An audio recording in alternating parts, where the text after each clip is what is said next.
নমস্কার, সোজা ঘরোয়া রান্না উইথ তাপতি চ্যানেলে আপনাদের অনেক স্বাগত। এখানে আমি জেলিটিং ছাড়াই ম্যাঙ্গো পুডিং করে আপনাদেরকে দেখাবো, পাকা আমের পুডিং। দেখে নিন তাহলে আমি পুডিংটা কি করে তৈরি করেছি। ঘরে থাকা সামান্য উপকরণ দিয়েই আপনারা তৈরি করতে পারবেন। এখানে আমি দুটো আম নিয়ে নিয়েছি, পাকা আম দুটো ভালোভাবে আমি এখানে কেটে আমের শাঁসগুলো আমি বের করে নেব। আপনারা কিন্তু আমটা ভালোভাবে ছুলে তারপরেও শাঁসটা বের করতে পারেন।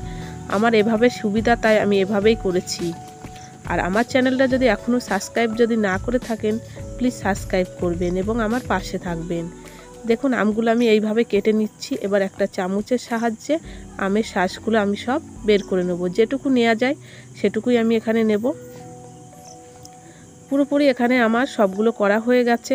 এবার মিক্সিং জার নিয়ে নেব, নিয়ে একটা স্মুথ পেস্ট আমি তৈরি করে নেব। আমগুলো এখানে তৈরি হয়ে গেছে দেখুন। এবার আমের এই পেস্টটা আমি একটা সাইডে রেখে দেবো। একটা কড়াই নিয়ে নিয়েছি, কড়াইয়ে 2 হাতা মতন আমি এখানে দুধ দিয়ে দেবো। দুধটা ভালোভাবে এখানে আমি জাল দিয়ে ফুটিয়ে নেব।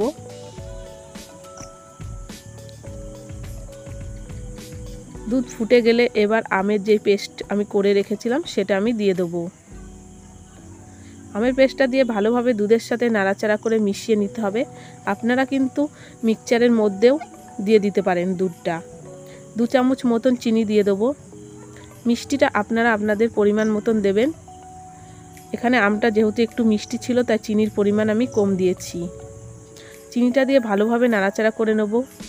আর ঠান্ডা দুধ আমি আগের থেকে রেখে দিয়েছি, তার মধ্যে 2 চামচ মতন কর্নফ্লাওয়ার দিয়ে আমি দুধটা একটু গুলিয়ে রেখেছি, সেটা এবার দিয়ে দেবো।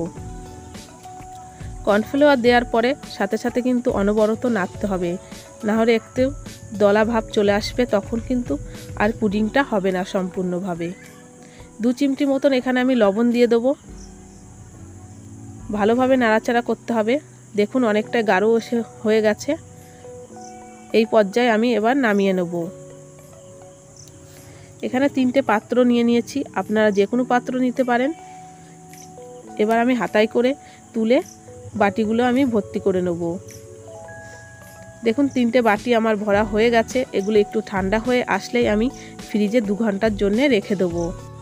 2 ঘন্টা পর আমি বের করেছি। দেখুন কতটা জমে গেছে এবং পুডিংটা সম্পূর্ণ হয়ে গেছে। আমি একটা থালা নিয়ে নিয়েছি, এখানে প্লেটের মধ্যে দিয়ে দিলাম। দেখুন কতটা সুন্দর হয়েছে। একবার হলেও বাড়িতে তৈরি করবেন। আশা করি এই পাকা আমের পুডিং আপনাদের খুব ভালো লাগবে। বাচ্চাদেরকে দেবেন, বাচ্চারা তো খুব আনন্দ করে খাবে। আর এখন পাকা আমের সিজন, আপনারা